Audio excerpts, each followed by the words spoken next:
Buenas tardes, bienvenidos. Vamos a hablar sobre el enfoque de la anemia en adulto mayor de 60 años. Por definición, según la OMS y basados en un estudio realizado en 1968 con una corte de personas que pues, fueran menores de 65 años, se estimó que la definición globalmente aceptada como anemia es una hemoglobina circulante por debajo de 12 gramos por decilitro en mujeres y por debajo de 13 gramos por decilitro en hombres en hombres. Este punto de corte se establece teniendo en cuenta que niveles por debajo de este se asociaban con peores desenlaces clínicos y con mayor mortalidad. Y pues a lo largo del tiempo se han venido realizando otros estudios, dado que estos puntos de corte han sido cuestionados, teniendo en cuenta pues que la población es diferente a la que normalmente evaluamos, que son los adultos por encima de 65 años y que por lo general era una población sana y sabemos que el adulto mayor generalmente tiene comorbilidades. Sin embargo,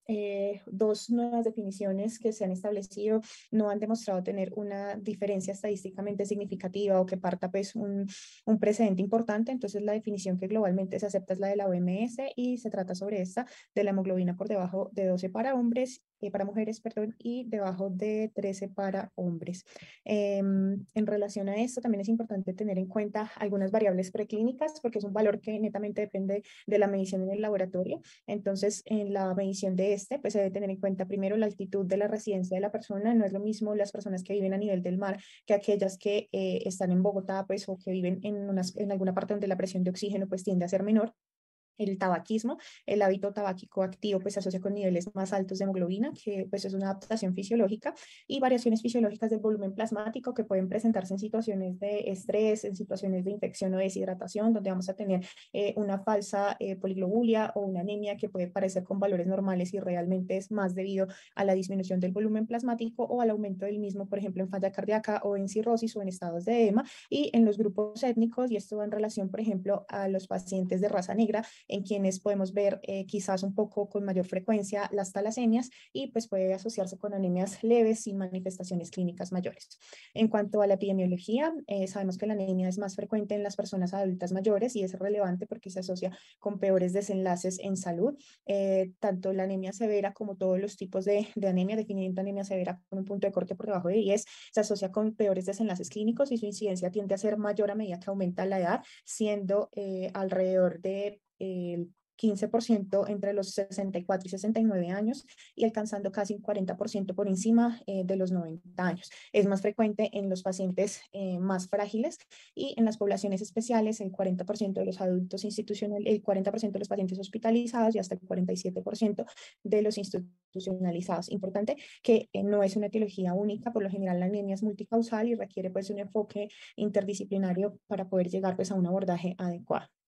Porque es importante hablar de anemia, y acá me remito a este estudio del Cardiovascular Health Study de más o menos 6.000 pacientes incluidos por encima de 65 años, adultos mayores que viven en la comunidad en Estados Unidos, donde vemos que la mortalidad asociada tanto cardiovascular como no cardiovascular en los adultos mayores tenía un comportamiento en forma de J invertida entre el nivel de hemoglobina inicial y la tasa de mortalidad. Entonces, eso lo podemos ver aquí en la gráfica que tenemos a mano izquierda, donde podemos evidenciar cómo la mortalidad total cardiovascular y no cardiovascular tiende a ser mayor en los quintiles donde la hemoglobina es más baja. Ellos definían el primer quintil más o menos con la hemoglobina por debajo de 12 para mujeres y de 13 para hombres y se asociaba con peores desenlaces clínicos. Adicional a la mortalidad cardiovascular y no cardiovascular, también se asocia con peores empeoramiento en condiciones clínicas como falla cardíaca, cáncer, falla renal e infección por VIH.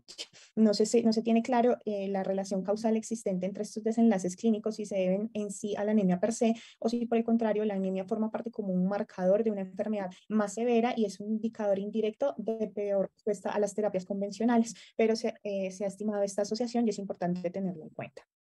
Entonces, ¿cuáles van a ser los síntomas por los que va a consultar nuestro paciente? Y en este caso es importante tener en cuenta que la intensidad de los síntomas van a variar de forma importante entre los individuos. Los pacientes adultos jóvenes pueden consultar de forma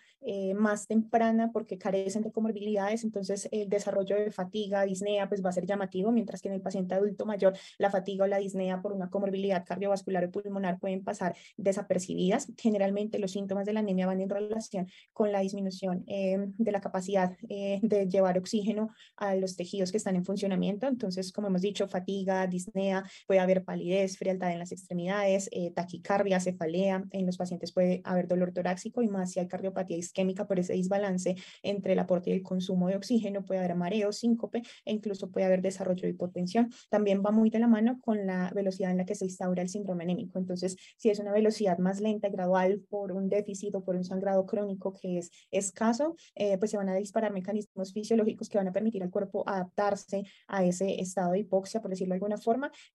a diferencia de una hemorragia aguda que puede llevar al paciente en estado de choque en cuestión pues, de menos tiempo.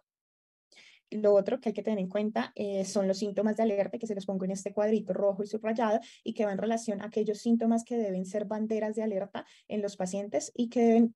hacer sospechar la presencia de una enfermedad subyacente. En estos casos, el doloroso puede ser frecuente en los pacientes adultos mayores, pero cuando es intenso, persiste y no mejora con el manejo analgésico habitual, y es un paciente que tiene anemia, debemos sospechar de mieloma múltiple. Los otros son los síntomas B, que puede ser fiebre, pérdida de peso y en algunos casos hiporexia, y algunos síntomas que pueden ir asociados con la inflamación crónica como fiebre y artralgias. Siempre tener en cuenta estas banderas rojas porque son anemias que se deben estudiar en mayor detalle y que requieren pues mayor atención. Entonces, cuando nos enfrentamos a un paciente con estos síntomas, pues vamos a hacer una anamnesis dirigida, primero buscando factores de riesgo, y es importante tener en cuenta la alta prevalencia de desnutrición o malnutrición en nuestra población adulta mayor. Entonces, hacer una historia nutricional clara, preguntar cuántas veces a la semana estamos comiendo proteína de origen animal, si llevan alguna dieta especial o estricta, si es sedéntulo y tiene dificultades para la masticación, o si tenemos alguna disfagia o alguna dificultad para la deglución, si hay consumo de alcohol. Y es importante indagar esto en la población adulta mayor porque es frecuente el consumo de alcohol y nunca lo tenemos como bien presente, y esto puede llevar a una mala absorción de cianocobalamina, y el consumo de medicamentos habituales. En estos vamos a hacer énfasis en los antiácidos que van a inhibir pues la absorción de vitamina B2 y también de ácido fólico. Lo otro es la valoración de las comorbilidades. Entonces, la comorbilidad cardiovascular, pulmonar, hepática. En hepatopatía crónica podemos tener anemias de características megaloblásticas más asociadas a la enfermedad hepática, la gastrointestinal y sobre todo relacionado con estos síntomas dispépticos o de enfermedad acidopéptica, y la polifarmacia, buscando medicamentos que puedan asociarse tanto con la mala absorción de nutrientes como con el desarrollo de sangrados crónicos. Antecedentes familiares, sobre todo si hay antecedentes de malignidad de tipo neoplasia hematolinfoide, mieloma múltiple y antecedentes, por ejemplo, de cáncer colorectal o de cáncer gástrico, que es importante tenerlo en cuenta al momento del abordaje de nuestros pacientes, y la búsqueda dirigida de síntomas y signos como, por ejemplo, el desarrollo de melenas, hematoquexia, pérdida de peso o infecciones cutáneas recurrentes, que nos puede hablar también no únicamente en el contexto de anemia, sino también en el contexto de alguna déficit pues, inmunitario o de la inmunidad celular. En cuanto al examen físico, pues vamos a estar dirigidos a la búsqueda de linfadenopatías, sobre todo pues esplenomegalia y adenopatías periféricas, inguinales, cervicales o axilares, supraclaviculares, muy importantes, organomegalias, lesiones en la cavidad oral que pueden estar limitando la alimentación, o si hay pérdida de las papilas gustativas, o si hay queilitis angulares que nos habla pues de déficit nutricional, signos de falla cardíaca, como descompensación pues asociada a la anemia, la prueba de ortostatismo muy importante en nuestra población, el tacto rectal, sobre todo en escenarios de urgencias o hospitalizaciones donde se requiere saber si hay un sangrado digestivo asociado, buscando pues, restos de sangrado, y signos de neuropatía, sobre todo pues periférica, y neuropatía sensitiva que puede verse en el déficit de cianocobalamina, la presencia de ictericia que puede desarrollarse en las anemias hemolíticas, y el estado de los tegumentos, especialmente la caída del cabello o la pérdida de las uñas, que va en relación al déficit de folatos. Acá les dejo esta diapositiva que me parece importante, y es tener en cuenta qué pacientes tienen indicación de remisión a hematología para estudio de médula ósea, y es importante en estos pacientes tener en cuenta que es un estudio invasivo, si bien no es técnicamente difícil, es un estudio que es doloroso, y que pues la idea al tomarlo es que con los resultados podamos tener o tomar conductas clínicas, y en este sentido es importante tener en cuenta que nuestro paciente tenga una expectativa de vida pues, por lo menos superior a 3 meses, y que se beneficie de realizar el estudio y de los resultados que vamos a obtener que tengan un impacto sobre su tratamiento. Entonces, ¿a qué pacientes vamos a considerar realización de estudio de médula ósea? Entonces, aquellos que tengan esplenomegalias o linfadenopatías que lleven más de una semana de evolución, que sean no dolorosas, que tengan más de 1 centímetro y que persistan más de 10 días o una semana, que tengan síntomas constitucionales como un síndrome febril persistente, pérdida de peso no intencionada, sudoración nocturna o doloroso, como habíamos dicho, pues en sospecha de alguna enfermedad pues, o patología de los plasmocitos o alguna neoplasia mieloide, en los pacientes que hayan tenido historia de tratamientos previos con quimioterapia o la exposición pues, previa a radiación ionizante. Y finalmente, aquellos pacientes que no tengan una citopenia aislada, es decir, que el síntoma o el hallazgo no sea únicamente anemia, sino que tengan otras alteraciones en el hemograma. Entonces pueden ser pacientes que tengan también neutropenia o trombocitopenia, que tengan pues una visitopenia o una pancitopenia, o aquellos que tengan hallazgos de macrocitosis, pero que no tengan un déficit nutricional o que aunque se haya corregido el déficit vitamínico subyacente, persistan con la sintomatología. Aquellos que tengan monocitosis relativa o absoluta, definida como un conteo de monocitos en sangre periférica por encima de 1000 células, y vasofilia, ¿sí? Importante también. Y lo otro son los pacientes que en el frotis de sangre periférica encontremos anormalidades importantes. ¿Cuáles son esas anormalidades? Cambios dismórficos, la presencia de diseritropoyesis o de formas inmaduras en la sangre periférica,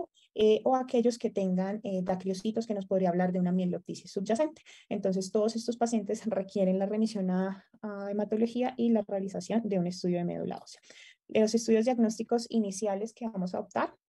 entonces, básico, el hemograma con conteo diferencial celular, entonces donde tengamos los volúmenes corpusculares y hemoglobina, el conteo de reticulocitos, un frotis de sangre periférica para valorar la morfología de cada una de esas células. En cuanto a la química sanguínea, vamos a tomar función hepática que incluya bilirrubinas para ver si hay alguna elevación en relación a hemólisis, LDH y transaminasas. Calcio, no nos olvidemos del mieloma múltiple. En algunos casos y algunos autores recomiendan la medición habitual de eritropoyetina, pero vamos a ver que esto es específico en ciertas circunstancias. Los otros son los carenciales, entonces tenemos un perfil ferroquinético, ferritina, transferrina y hierro sérico, vitamina B12 y ácido fólico siempre en todos los pacientes, y acá les agrego proteínas totales, albúmina y globulina, entendiendo que en mieloma múltiple podemos tener elevación de algunas de ellas, llamativa, y pues que nos ayudaría a enfocarnos un poco más. Metabólicos y endocrinos, entonces siempre valorar la función tiroidea, BCG y PCR como marcadores de inflamación, y no descuidar la función renal, sobre todo pues en la anemia asociada a enfermedad renal crónica, que debemos tener especial cuidado de diferenciarla de la nefrosenescencia. Entonces, las enfermedades que frecuentemente están asociadas con anemia en el adulto mayor son múltiples. Acá les dejo dos cuadritos donde tenemos pues enfermedades inflamatorias crónicas, neoplasias tanto hematológicas como no hematológicas, causas endocrinas, otras asociadas a la pérdida sanguínea o el aumento en el consumo y la destrucción de eritrocitos de forma periférica, la más frecuente la carencial de nutrientes o aquella que viene inducida por medicamentos. Entonces, ¿cómo nos aproximamos a cuál es la etiología o la causalidad de la anemia en el adulto mayor? Por epidemiología, lo más frecuente lo podemos dividir en tres grupos. La primera es la anemia que está asociada a déficits. La más frecuente es la ferropénica o también la de vitamina B12 y ácido fólico en menor frecuencia. Después tenemos la que está asociada a inflamación y enfermedad renal crónica, y un 30% restante es la anemia propia pues asociada al envejecimiento o de causa no clara, y que a pesar de todos los estudios pues que se le hayan hecho al paciente, pues esta causa no se logra encontrar pues una causa potencial, y pues es a la que queremos hacer referencia en esta conferencia, pues a tenerla en cuenta y realizar pues todos los estudios que sean necesarios. Entonces, ¿cómo hago esta aproximación diagnóstica? Les propongo pues esta aproximación de 3 pasos. Primero utilizo los volúmenes corpusculares, evalúo la necesidad de un estudio de médula ósea, y finalmente, y muy importante, evitar el uso indiscriminado de eritropoyetina para el tratamiento de la anemia, porque en algunos casos no tiene evidencia suficiente y se asocia con eventos trombóticos severos. Entonces, primero el volumen corpuscular, entonces bajo por debajo de 80, normal entre 80 y 100, y elevado por encima de 100, me permite clasificarla como una anemia microcítica, normocítica o macrocítica, y a partir de ello, pues entonces empiezo a ver lo más frecuente es que si tengo volúmenes bajos me encuentre frente a una anemia carencial. Habíamos hablado de que el déficit de hierro es la causa más frecuente, y pues hago mi ferroquinética y puedo determinar a través de ello si se trata o no de este déficit. Lo otro, por ejemplo, en las de volúmenes normales, en el adulto mayor, importante y no dejarlo de un lado los sangrados. Entonces, siempre pues descartar esta causa como un factor desencadenante bien importante. Y en cuanto a la macrocítica, pues los déficits de vitamina B12, ácido fólico, el uso de medicamentos, los anticonvulsivantes, los antipsicóticos se asocian con el desarrollo de anemias macrocíticas, el uso de alcohol y las enfermedades hepáticas o tiroideas, y finalmente los síndromes mielodisplásicos, pues que vamos a abordar más adelante. Defino a partir de esto con el paso inicial de valorar el extendido de sangre periférica, un paciente que tenga anormalidades o que tenga banderas rojas de las que hablamos y que sea un paciente que se beneficie de realizar un estudio de médula ósea, realmente tenga una expectativa de vida de más de 3 meses y que el resultado pues nos afecte la conducta con el paciente, lo llevamos al estudio y evitamos pues o damos un tratamiento adecuado dependiendo del agente causal. Entonces acá les dejo algunas pistas sobre los 3 grupos que podemos encontrar en la clasificación de las anemias. Entonces siempre recordar la malnutrición, los medicamentos, siempre calcular la tasa de filtración glomerular, recordar que la anemia por enfermedad renal crónica se da por debajo de una tasa entre 30 y de hecho por debajo de 15 mililitros minuto. Entonces siempre tener en mente ese valor y evitar clasificar anemias por enfermedad renal crónica con tasas de filtración pues adecuadas. Recordar el uso de IVPs, si hay sangrado, si hay Helicobacter pylori, darle tratamiento, los antecedentes, si hay antecedentes de enfermedades inflamatorias crónicas y finalmente la anemia no explicada y la anemia clonal que va asociada al envejecimiento o a la hematopoiesis clonal de la que les voy a hablar como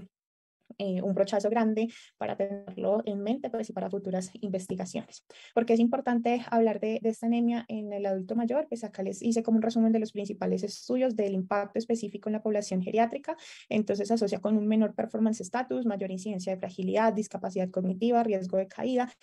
menor densidad ósea, mayor incidencia de depresión mayor. Son los riesgos relativos que se han encontrado los puntos de corte para cada una de estas comorbilidades, pues el desarrollo de estas condiciones geriátricas y es importante intervenir la anemia para prevenir la discapacidad y lograr un mejor envejecimiento en la población para sumar años de vida, pero que sean años de vida con funcionalidad y con independencia para tener una mejor calidad de envejecimiento. La anemia propiamente asociada al envejecimiento ha sido algo difícil pues, de estimar. Las causas generalmente son multifactoriales, se correlaciona con hipogonadismo, con el inicio de displasias o hematopoiesis clonal, con disminución de la respuesta medular a la producción de eritropoyetina, con bajos grados de inflamación, y aquí viene el inflammaging como alguna de las teorías que busca explicar cómo el desgaste fisiológico a lo largo del tiempo pues incide en el desarrollo de estas patologías, la deficiencia de vitamina D, la deficiencia no reconocida de hierro o en las hospitalizaciones frecuentes, dado la toma de sangre para estudios clínicos, pues repitente, recidivante más bien, qué pena, entonces puede llevar a anemización en el adulto mayor. Entonces tenemos unos criterios diagnósticos claros y que se asocia sobre todo con la exclusión de otras causas, entonces que tengamos el diagnóstico de anemia, que hayamos excluido el déficit de hierro, de B12, de folato, la enfermedad renal crónica, recordemos el punto de corte de 30, que no haya inflamación crónica y acá lo hacemos también excluyendo pues hierro sérico bajo, TSH que esté normal, a excepción de los pacientes que estén en suplencia de terapia hormonal con levotiroxina pues por un hipotiroidismo establecido y otras excluyendo la historia de neoplasia hematológica o síndromes mielodisplásicos. Y esto es importante, ¿por qué? Porque es que la hematopoiesis en el adulto mayor es diferente, entonces tenemos 2 gráficas donde les muestro pues las células o las células madre, las stem cell a nivel de la médula ósea y es plausible que con cada división celular estas stem cell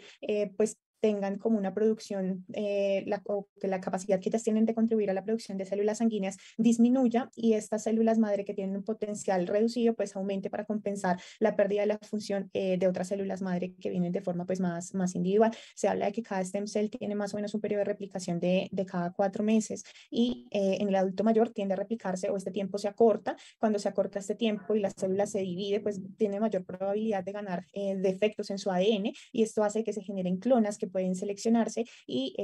ganar, digamos que, un mayor potencial replicativo que las clonas normales. Entonces es lo que ejemplifica el dibujo del huesito que tenemos acá, donde todas las clonas identificadas como los círculos blancos pues son clonas normales, pero con el envejecimiento estas clonas normales tienden a ser menores, se subdiferencian más en células progenitoras específicas pues del linaje mieloide al hablar de anemia y estas pues son las que se van a encargar de la diferenciación, entonces cada vez se tiene pues un poco menos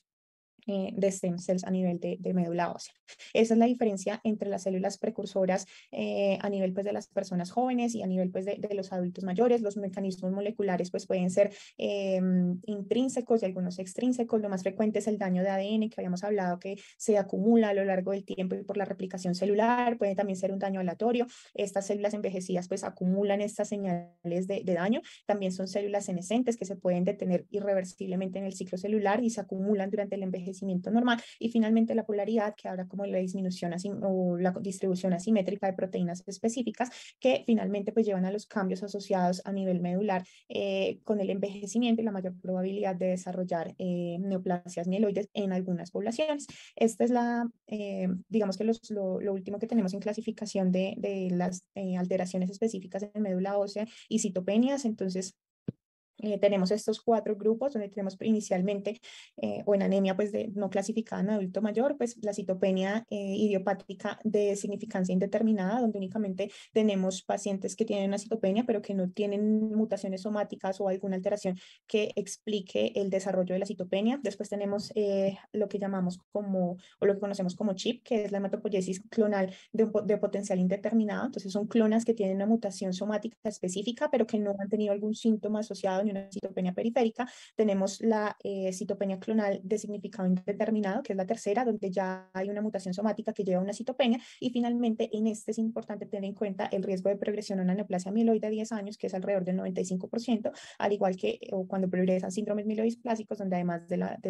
la citopenia, tenemos una mutación somática, una displasia y una normalidad genética, que es la que está llevando al desarrollo de esta, digamos, preneoplasia mieloide, y el riesgo pues de desarrollar neoplasias mieloides a largo plazo. Entonces, dentro de ese tercer grupo, que es un 30% bien importante, que no se ha encontrado una causa, pues no podemos descuidar que algunos pueden ser categorizados dentro de estas nuevas 4 opciones, digamos, adicionales a través de estudios citogenéticos o moleculares específicos, y pues que se pueden en algunas poblaciones de nuestros adultos mayores beneficiar de realizar el estudio de médula ósea. Gracias.